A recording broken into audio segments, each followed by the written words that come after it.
అందరికీ ప్రభు పేరట శుభాభినందనాలు తెలియజేస్తున్నాను. నా ప్రియులారా, ఈరోజు 45 యెషయా గ్రంథం 45:22లో ఒక అద్భుతమైనటువంటి మాటను దేవుడు బయలుపరిచాడు. ఆత్మస్వరూపుడైన దేవుడు క్రీస్తు పూర్వము దాదాపు 900 సంవత్సరముల పూర్వమే ఒక అద్భుతమైన మాటను బయలుపరుస్తున్నాడు. ఏమంటే, భూదిగంతముల నివాసులారా, చూడండి ఎటువంటి అడ్రస్ ఉంది, నా వైపు చూచి రక్షణ పొందండి. నా వైపు చూడమంటున్నాడు. దేవుడు సత్యమై ఉన్నాడు, దేవుడు వెలుగై ఉన్నాడు, దేవుడు జ్ఞానమై ఉన్నాడు కదా. ఆయన పిలిపిస్తున్న మాట ఏమంటే, ఆత్మస్వరూపుడు సత్యం వైపు చూడండి. మీరు ఆ సత్యము వైపు చూసి మీరు ఏం చేయమంటున్నాడంటే రక్షణ పొందండి అంటున్నాడు. ఇక్కడ ఇంకొక స్టేట్మెంట్ అఫర్మేట్ చేస్తున్నాడు మనకేమంటే, దేవుడను నేనే, మరి ఏ దేవుడునూ లేడు. చూడు, మనకు ఒక అడ్రస్ క్లియర్గా ఇస్తున్నాడు అనమాట. కాబట్టి మానవులు ప్రతి ఒక్కరూ, ఈ భూమి మీద ఉన్న ఒక ఆత్మస్వరూపులైనటువంటి ప్రతి మనిషి కూడా రక్షణ పొందుకోవాలా. కాబట్టి సత్యమైన నన్ను నా వైపు చూసి మీరు ఆ రక్షణ భాగ్యమును పొందుకోవాలా. ఎందుకంటే దేవుడు ఒక్కడే, ఆ దేవుడు నేనే అని ఒక ఆత్మస్వరూపుడైన దేవుడు యెహోవా నామములో మరి బయలుపరుస్తున్నటువంటి మాట అది కదా. ఎంత అద్భుతమైన మాట. ఆ ప్రియులారా, ఈరోజు ఈ రక్షణ అనేది ఎంత గొప్ప భాగ్యము చూడండి కదా. దేవుడు నోటి నుంచి వచ్చిన మాటది రక్షణ. ప్రతి ఒక్కరు కూడా రక్షణ పొందుకోవాలా, ప్రతి ఒక్కరు కూడా రక్షించబడాలా అనే మాట దేవుడు బయలుపరిచిన మాట. మత్తయి సువార్త 11:28 పోతే, ప్రభు అయిన యేసుక్రీస్తు ఒక పిలుపిస్తున్నాడు, బంపర్ పిలుపు అది. ప్రయాసపడి భారము మోసుకొనుచున్న సమస్త జిల్లారా, నా యొద్దకు రండి, నా యొద్దకు రండి, మీరు నేను మీకు ఏమిస్తానంటే విశ్రాంతినిస్తాను అంటున్నాడు. నేను నీకు చక్కగా విశ్రాంతినిస్తానంటున్నాడు. కాబట్టి యోహాను సువార్త 3:14లో కూడా చెప్పబడిన మాట చూడండి. ఏమంటే, అరణ్యములో మోసే ఎట్లు ఎత్తబడినో మనుష్య కుమారుడు అలా ఎత్తబడాల. దేనికి? మరణము తప్పించుకోవడానికి. రక్షణ అంటే ఏంటి? అప్పుడు శాపం అండి, శాపము. మరణం అనేది శాపము, రక్షణ అనేది ఆశీర్వాదం. ఆ శాపములో ఏముందంటే నిత్య నరకం ఉంది, నిత్య వేదన ఉంది.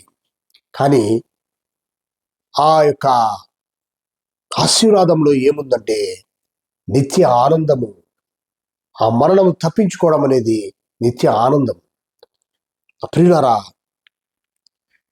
రక్షణ లేకుంటే విశ్రాంతి లేదు, విశ్రాంతి లేకుంటే వేదన. కాబట్టి తెస్సలోనికలు పత్రిక 1 తెస్సలోనికలు చూడండి, 5 నుంచి 9 వరకు చదువుతూ క్లియర్గా ఉందండి. భలే క్లియర్గా ఉంది. It's very very clear. తెస్సలోనికలు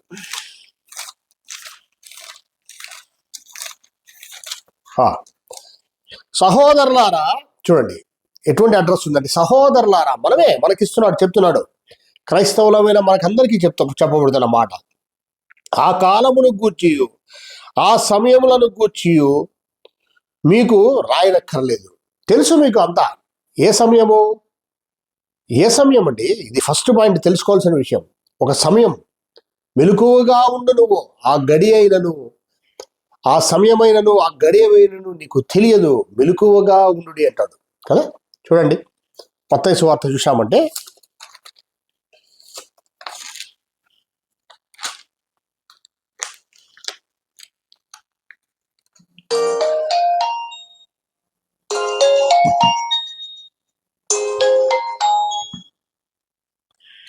మత్తయి సువార్త చూశామంటే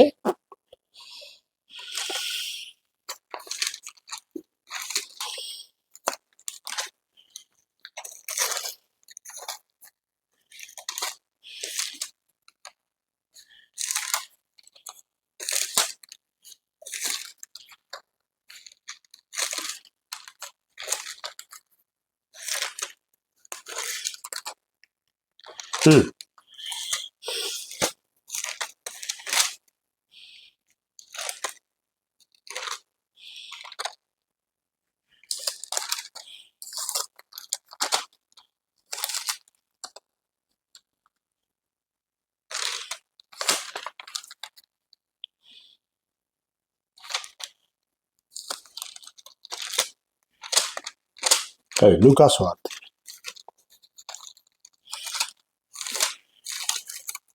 సర్లేండి, ఆ యొక్క రెఫరెన్స్ నేను చెప్తాను.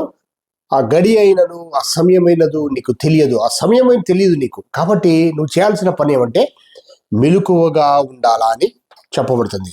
ఇక్కడ 1 తెస్సలోనికల్లో మనం చూసామంటే ఏం చెప్తున్నా అంటే, సహోదరులారా ఆ కాలమును గూర్చి, ఆ కాలం అంటే ఏంటి, ఆ గడి ఆ సమయం నీకు తెలియదు, ఆ దినం తెలియదు నీకు అంటున్నాడు. ఏ దినము? ప్రభువు వచ్చే దినం ఒకటి ఉంది, అది మనకు తెలియదు. కానీ ఇక్కడ ఇంకొక దినం కూడా ఉంది, మనము ఇక్కడ భూమి మీద వదిలి వెళ్ళేటువంటి దినం ఉంది, ఆ దినము తెలియదు.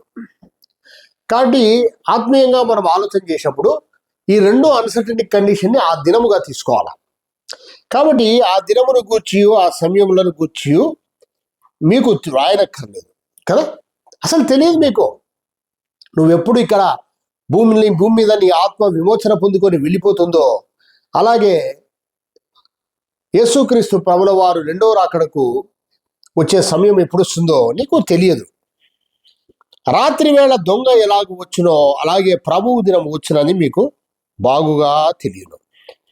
లోకులు నెమ్మదిగా ఉన్నది, భయమేమీ లేదని చెప్పుకొనుచుండగా గర్భిణీ స్త్రీకి ప్రసవ వేదన వచ్చినట్లు వారికి ఆకస్మికముగా నాశనము తటస్థించును గనుక వారెంత మాత్రము తగ్గించుకున్నారు. ఇక్కడ లోకాన్ని గురించి కూడా చెప్తున్నాడు. వాళ్ళకు తెలియదు, వాళ్ళకేమి తెలియదు కాబట్టి వాళ్ళు తప్పించుకోలేరు. సహోదరులారా, ఆ దినము దొంగ వలె మీ మీదికి వచ్చుటకు మీరు చీకటిలో ఉన్నవారు కాదు. చూడండి ఎంత మంచి మాట అండి. మనం చీకటిలో ఉన్న వాళ్ళం కాదు. ఈరోజు క్రైస్తవులు తెలుసుకోవాల్సిన విషయం ఇది. నువ్వు వెలుగులోనికి వచ్చి రక్షణ పొందుకున్నావు, చీకట్లో నుంచి వెలుగులోనికి వచ్చి రక్షణ పొందుకున్నావు. నువ్వు చీకట్లో ఉన్నవాడివి కాదు. ఒక బ్రిలియంట్ స్టూడెంట్ ఉన్నాడు అనుకోండి, క్లాస్ రూమ్ ఉంటుంది, ఆ క్లాస్ రూమ్లో ఎట్టుంటుంది, బ్రిలియంట్ స్టూడెంట్ ఏం చేస్తాడు, ఎప్పుడు ఎగ్జామ్ పెట్టారని వాడు. కానీ అదే ఒక డల్ స్టూడెంట్ ఉన్నాడు, పాపం ఎగ్జామ్ ఏది రాబో ఎట్లా రాయాలా ఏమి అని కలవరం ఉంటుంది. కొంతమందికి అది కూడా తెలియదు, అసలు క్లాస్ రూమ్కే రానోళ్ళు ఉంటారు, వాళ్ళకి ఏమీ తెలియదు కదా. ఈరోజు అన్య జనులను ఎత్తుకుంటే వాళ్ళకేమీ తెలియదు, ఇదంతా ఏం తెలియదు. వాళ్ళకి తెలిసింది ఒకటే, ఈ లోకంలో మేము ఉన్నాము, ఆత్మ శరీరం ఉంది, అది ఆత్మను కప్పుకున్న శరీరం మాయ, మనము మంచి కార్యాలు చేయాలి, ఇక్కడ మరణించి మళ్ళా మంచి ఇంకొక జన్మ ఉంది, 7 జన్మలు ఉన్నాయని కొంతమంది. 7 జన్మల తర్వాత మరి చక్కగా వెళ్ళి మోక్షంలోకి వెళ్ళిపోతాము. కొంతమంది అయితే మనం చేసే పుణ్యకార్యాలని బట్టి మోక్షంలోకి వెళ్ళిపోతాము. మరి ఇంత పరిస్థితులకు సత్యము ఈ భూమి మీదకి వచ్చి మరణం ఎందుకు పొందుకోవాలనేది తెలియదు పాపం. రెండోది, ప్రభు ఎలా లేచినాడో ప్రతి మనిషి కూడా తిరిగి అలా లేయాలా, పునరుత్థాన సంబంధమైనటువంటి ఆశీర్వాదంలో నిలబడాలా అన్నది తెలియదు. కేవలము మాకు ఆశీర్వాదాలు ఉన్నాయి, మేము ఇల్లు కట్టుకున్నాం, మా పిల్లలు చదువుకున్నారు, మాకు ఉద్యోగాలు ఉన్నాయి, మాకు డబ్బులు ఉన్నాయి, అన్నీ ఉన్నాయి, ఇట్లాంటి మాటలు మాట్లాడుకుంటున్నారండి. నా ప్రియ సహోదరి సహోదరారా, ఆశీర్వాదం అంటే ఇప్పుడు కూడా క్రైస్తవులు కూడా చాలా మంది అట్లా అనుకుంటున్నారు. ఆశీర్వాదం అంటే అది కాదండి, అది ఆశీర్వాదం కాదు. ఆశీర్వాదం అంటే మనము వెలిగించబడ్డం, మనం వెలిగించబడి చీకట్లో నుంచి వెలుగులోనికి రావడం అనేది ఆశీర్వాదం. అది ఎప్పుడు జ్ఞాపకం పెట్టుకోండి మీరు. ఆశీర్వాదం అంటే చాలా గొప్ప విషయం ఏమంటే మనిషి శరీర స్వభావాన్ని విడిచిపెట్టేసి ఆత్మ స్వభావంలోకి ట్రాన్స్ఫర్ కావడం అనేది చాలా గొప్ప విషయం అది. కాబట్టి ఇక్కడ చెప్పబడుతున్న మాట ఏమంటే, మీరు చీకట్లో ఉన్నవారు కారు, మీరందరూ వెలుగు సంబంధులు, పగటి సంబంధులు అయి ఉన్నారు. ఎంత గొప్ప అడ్రస్ అండి. కాబట్టి మనము రాత్రి వారం కాము, చీకటి వారం కాము. కావున ఇతరుల వలె నిద్రపోక మెలకువగా ఉండి మత్తులము కాక ఇందుము. చూడు ఎంత గొప్పగా అడ్రస్ చేస్తున్నాడు. ఈరోజు క్రైస్తవులు తెలుసుకోవాల్సిన విషయం ఇది. మనము మత్తులుగా ఉన్నామా, నిద్రపోతున్నామా, మెలకువగా ఉన్నామా? ఏమిటి మన లైఫ్? అసలు ఏంటి మన లైఫ్? మన జీవితం ఏంటి? యేసుక్రీస్తు ప్రభుల వారి దగ్గరికి వచ్చినావు, ఎందుకు వచ్చినావు, ఏ విధంగా ఉన్నాం మనము, ఆయన ఏం కోరుకుంటున్నాడు, ఆయన దగ్గరికి వచ్చినోడికి ఏం చెప్పినాడు, ఆయన ఏం బ్రతుకుతున్నాం, మనము ఏం జీవిస్తున్నాము, ఎలా ఉన్నాము, ఇలాంటి ఒక ఒక చక్కటి ఒక చక్కబరిచే బోధలు చెప్పడం లేదు ఎవరు. కాబట్టి ఈరోజు మనము తెలుసుకోవాల్సిన విషయం ఏమంటే, మరి వాళ్ళు అన్యజనులు ఏమంటున్నారు, చీకట్లో ఉన్నారు, వాళ్ళు పోతున్నారు కదా, నువ్వు వెలుగులోకి వచ్చిన వాడు అనేది మాట చెప్తున్నాడు ప్రభు. కావున ఇతరుల వలె నిద్రపోక, చూడు వాళ్ళు నిద్రపోతున్నారు అంటే నిరీక్షణ లేని వాళ్ళు నిద్రపోక కదా, మెలకువగా ఉండి మత్తులము కాకయుందుము, నిద్రపోవారు రాత్రి వేళ నిద్రపోదురు, మత్తులుగా ఉండేవారు రాత్రి వేళ మత్తుగా ఉందరు. మనము పగటి వారమే ఉన్నాము గనక మత్తులమై ఉండక విశ్వాస ప్రేమలను కవచము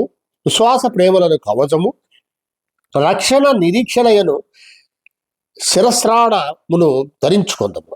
చూడు ఎంత గొప్ప విషయం చూడండి.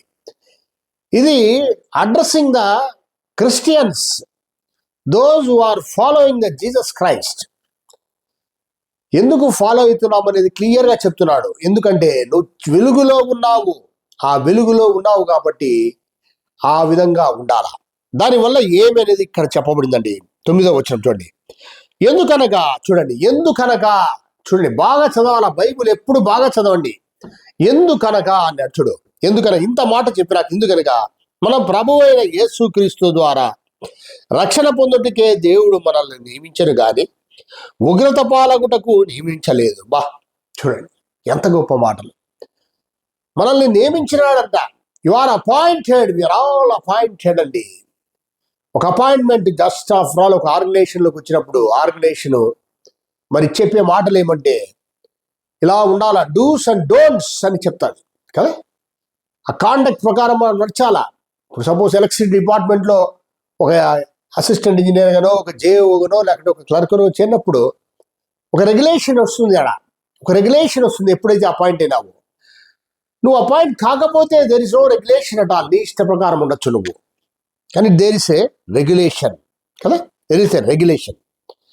కాబట్టి ఈరోజు యు ఆర్ అపాయింటెడ్, రక్షణ పొందుకున్న వాడివి, ప్రభు అయిన యేసుక్రీస్తు సర్వశక్తి నామం దగ్గరికి వచ్చాడు కదా, రక్షణ పొందుకొని వెలిగించబడి ఈ లోకములో you are appointed person to be in the light. You are lighted.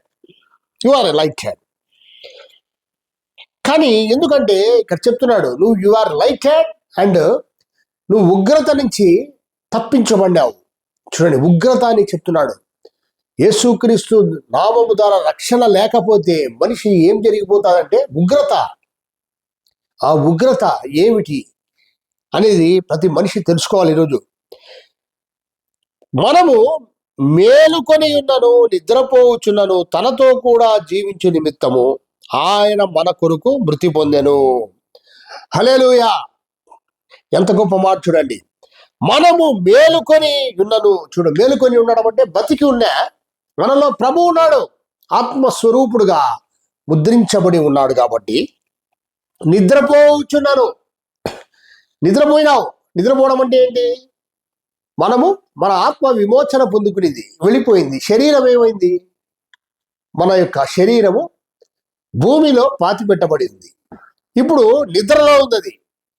మనకు నిద్ర, కానీ ఇతరులకు అది మరణం. చీకట్లో ఉన్నోడికి ఏమైంది? మరణమైంది. అది మరణమైపోయింది. కాబట్టి ఆ శరీరము నశించిపోతుంది. ఏది? భూమిలో నశించిపోతుంది. ఆ శరీరానికి ఆ శరీరం అనేది విత్తనం అని చెప్పచ్చు. ఆ విత్తనము ఏమవుతుందంటే, అది విత్తనము పాతగిల్లిన విత్తనము కాబట్టి వాళ్ళది అన్యజనులు కానీ వేషధారులైన క్రైస్తవులు శరీరాన్ని పాడు చేసుకున్నారు. కాబట్టి ఆ విత్తనము ఏమైపోతుందంటే ఆ శరీరము పాడైపోతుంది. దాంట్లో ఉన్నటువంటి జీవము లేని ఆత్మ ఏమైతుంది? నరకానికి వెళ్ళిపోతుంది, తీర్పులోకి. అందుకే చెప్తున్నాడు. కాబట్టి తనతో కూడా జీవించు నిమిత్తము ఆయన మన కొరకు మృతి పొందినాడంట.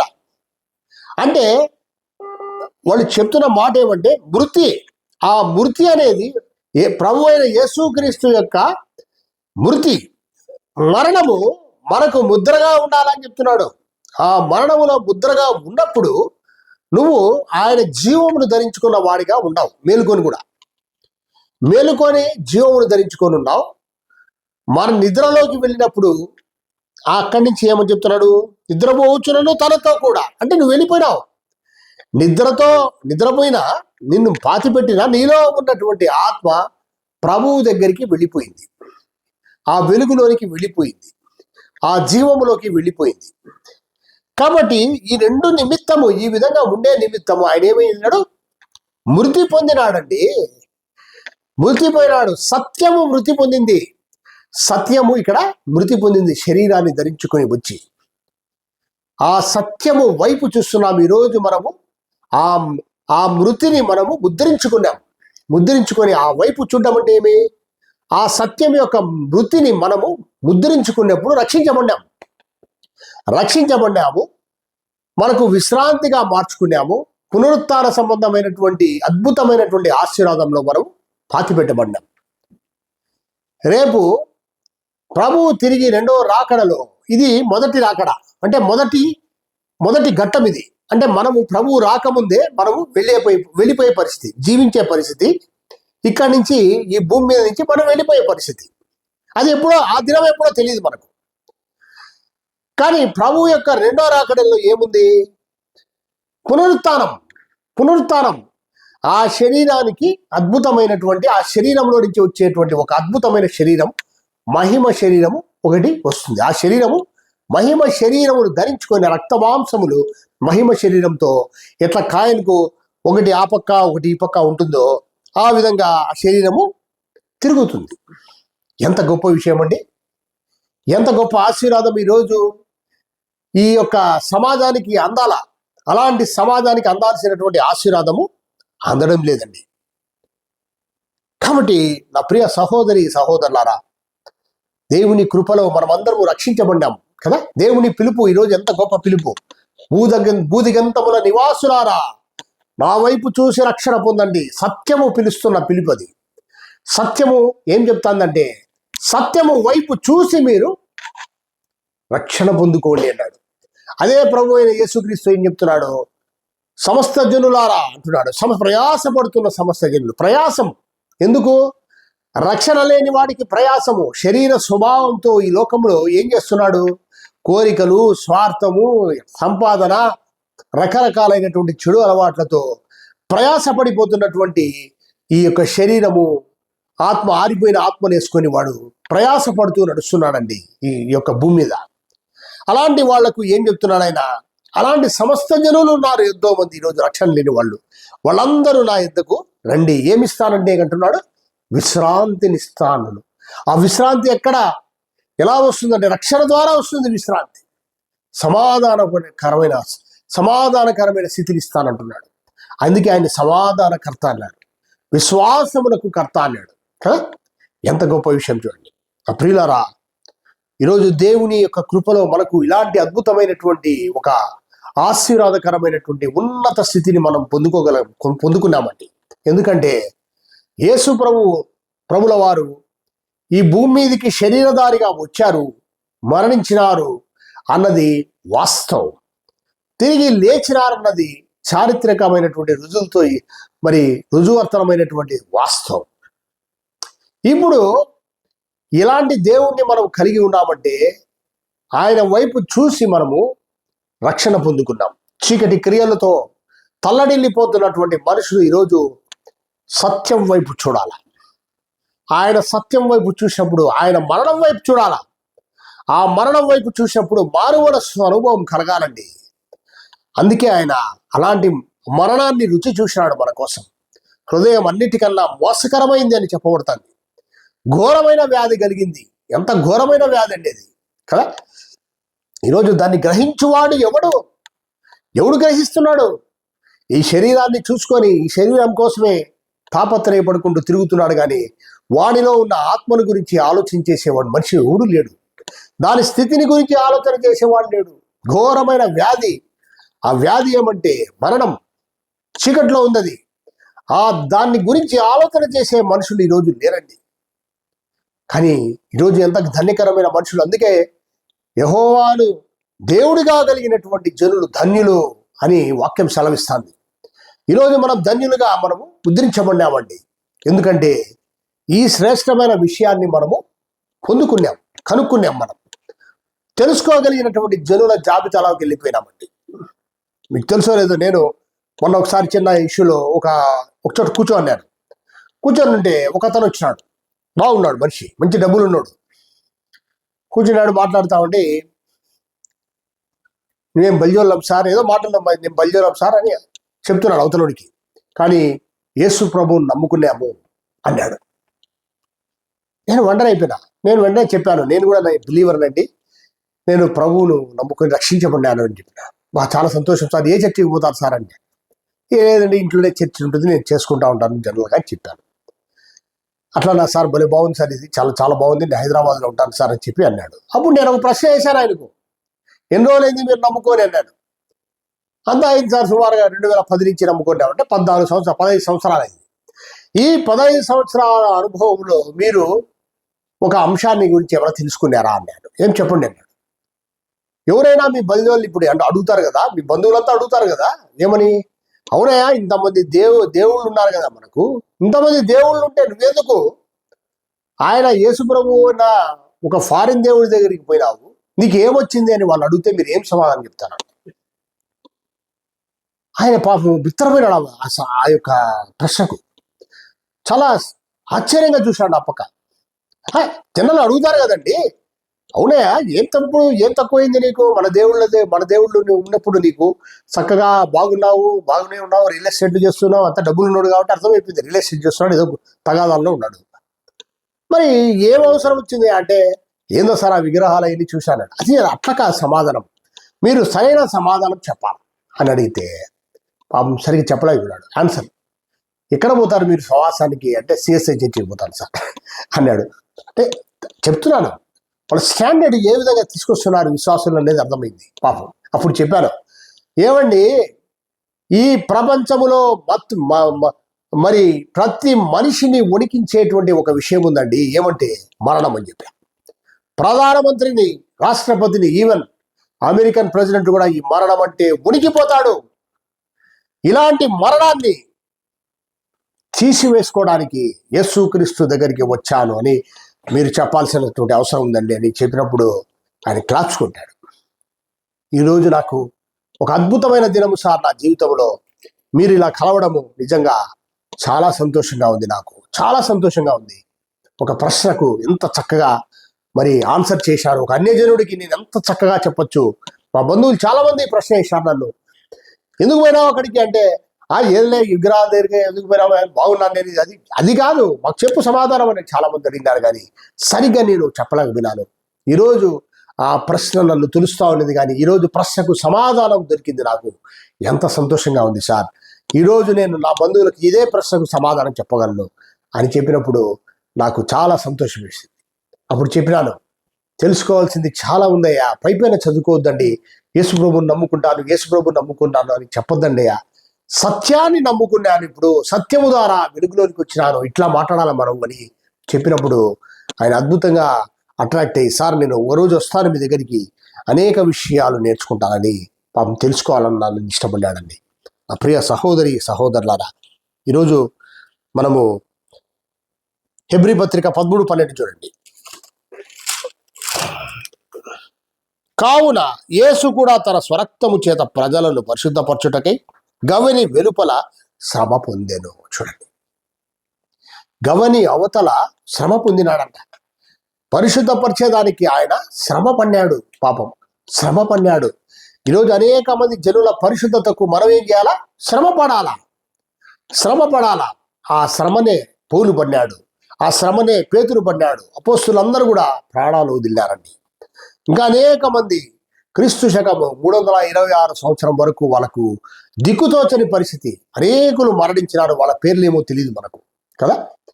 ఆయన 33వ సంవత్సరంలో 34వ సంవత్సరం మధ్యలో సిలువ వేయబడ్డాక, పునరుత్థానుడైనాక అనేక మంది సంఘం అనేది ఏర్పడింది. ఆ సంఘము అనేక శ్రమలను ఎదుర్కొంటా వచ్చింది.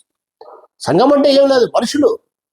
మనుషులందరూ కూడా శ్రమపడి శ్రమపడి శ్రమపడి పాపం ఎంతో మంది ప్రాణాలు పోగొట్టుకున్నారు.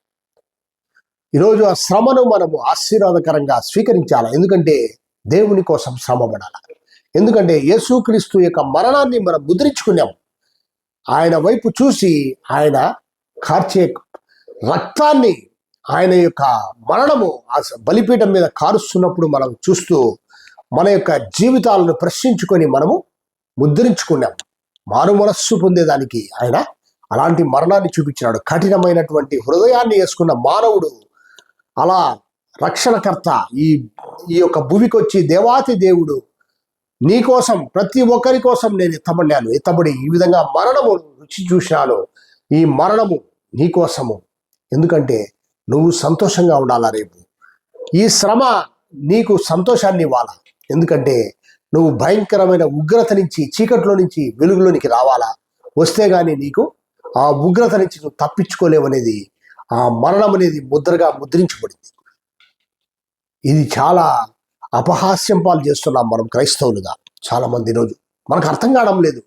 ఎందుకంటే మన జీవితాలలో సరైన మారు మనస్సు లేదు. అదే ఫస్ట్ పాయింట్. మనకు మారు మనస్సు లేదు, జ్ఞానము లేదు. సరిగా మనము బిబ్లికల్లో మనము బైబిల్ చదువుకుంటున్నాము. అది ఒక మతపరమైనటువంటి ఆ విధానంలోకే మనం వెళ్ళి మరి అండర్స్టాండింగ్లో అవుతున్నాం. ప్రియులారా, మనం అట్లా కాకూడదండి. విశ్వాసులు ఈరోజు నేను చెప్పేది ఏమంటే, నా అడ్రస్ ఇక్కడ ఈ ప్లాట్ఫామ్ మీద ఉన్నటువంటి విశ్వాసులు, మన సిస్టర్స్ బ్రదర్స్కి అందరికీ చెప్పేది ఒకటి: బైబుల్ బాగా చదవండి, డెప్త్లోకి వెళ్ళండి. మీరు వెళ్ళి చదివినప్పుడు ఒక్కొక్క లైన్ కూడా న్యూ టెస్టిమెంట్లో మీకు కొత్త కోణంలో మీకు అర్థమయ్యే విధంగా ఉంటుందండి. నా ప్రియ సహోదరి సహోదరులారా, ఈరోజు అదే జరుగుతున్నది. ఏమంటే బుద్ధి గల కన్నికలు, బుద్ధి లేని కన్నికల్ని మనం తీసుకున్నప్పుడు ఏం జరిగింది చూడండి.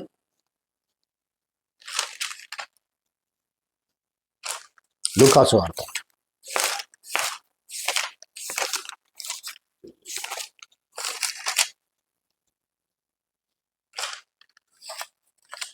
కాబట్టి బుద్ధి గల చదవండి. ఎక్కడది రెఫరెన్స్? బుద్ధి గల కన్నికలు కొద్దిగా నోట్ చేయాలి. మత్తయి సువార్త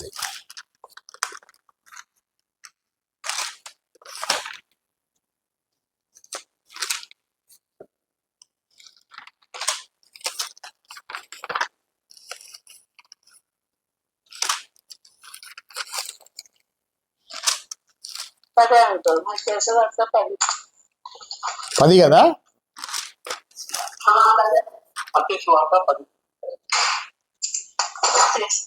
యా, ఓకే.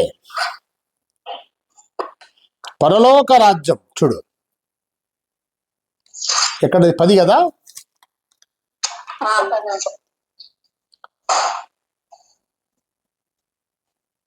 ఇక్కడ 15 లేదే, 10 లేదే.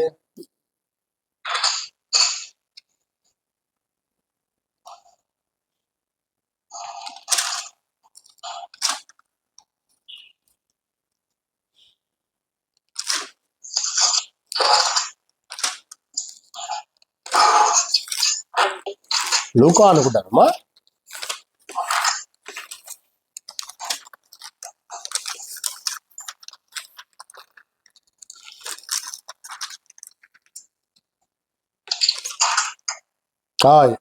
కాదండి, మనకు దొరకవు, టక్కని రెఫరెన్స్ దొరకదు నాకు. సరే, ఓకే. అక్కడ ఉన్నటువంటి పరిస్థితి ఏమంటే, పరలోక రాజ్యము ఈ యొక్క ఎలా ఉందంటే 10 మంది కన్యకలు పోలి ఉంది. దివిటీలు పట్టుకొని ఉన్నారు. వాళ్ళు ఆత్మదీపాలను వెలిగించుకొని ఉన్నారు కదా.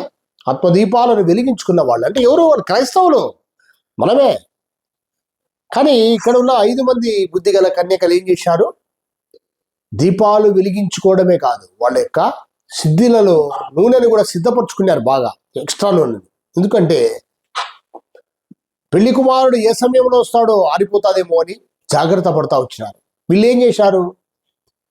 మళ్ళా లోక సంబంధమైనటువంటి మనుషులుగా బతికినారు. వాళ్ళ దీపాలు ఆరిపోయినాయి కదా. ఆరిపోయినప్పుడు చూడండి ఏమైంది.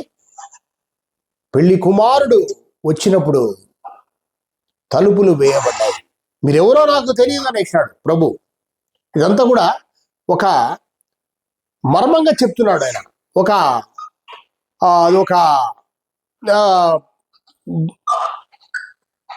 ఒక ఒక కథలాగా అర్థమయ్యే విధంగా చెప్తున్నాడు అది.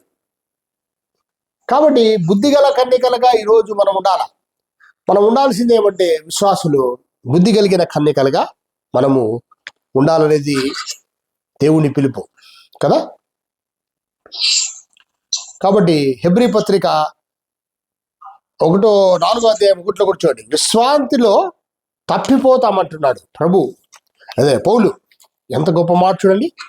4:1 చూసి నేను ముగించేస్తాను.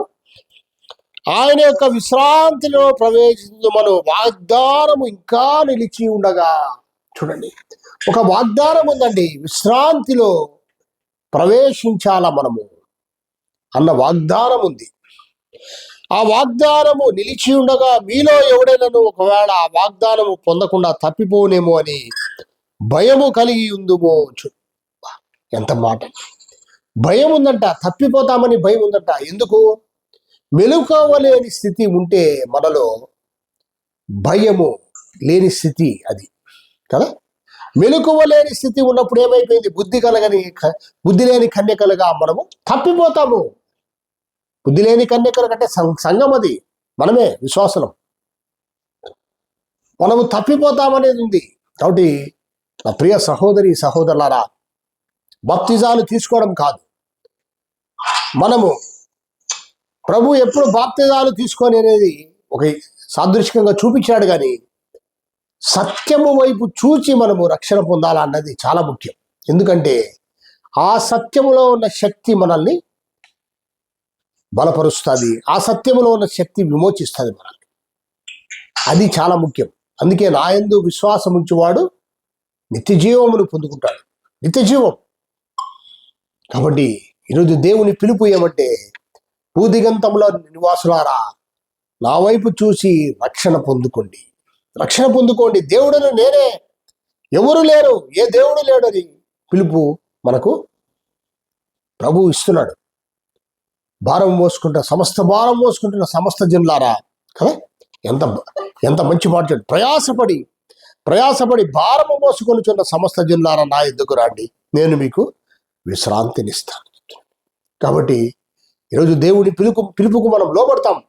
చక్కగా మన యొక్క బుద్ధిగల కన్యకలుగా మన ఆత్మదీపాలను మనము చక్కగా వెలిగించుకుంటాం. ఎక్కడ కానీ ఇబ్బందులు లేకుండా, ఎక్కడ కానీ మనలో శరీర కాంక్షలు లేకుండా చూసుకుంటూ మంచి విశ్వాసంతో వాటన్నిటిని సరి చేసుకొని చక్కగా మనము బుద్ధిగల కన్యకలుగా మన ఆత్మదీపాలను వెలిగించుకొని, దేవుని పిలుపు ఎట్లా ఉంటుందంటే, ఇక్కడి నుంచి మనం వెళ్ళడమా, ఆ దినమైనను గడి అయినను మీకు తెలియదు. ఇక్కడి నుంచి మనం పోయేదే తెలియదు, ఆయన వచ్చే రాకడా తెలియదు. బట్ దేనికైనా మనము సిద్ధపాటు కలిగిన వారిగా మనమంతా ఉండి, మరి ఆయన ఇచ్చిన వాగ్దానం విశ్రాంతి, ఏం విశ్రాంతి?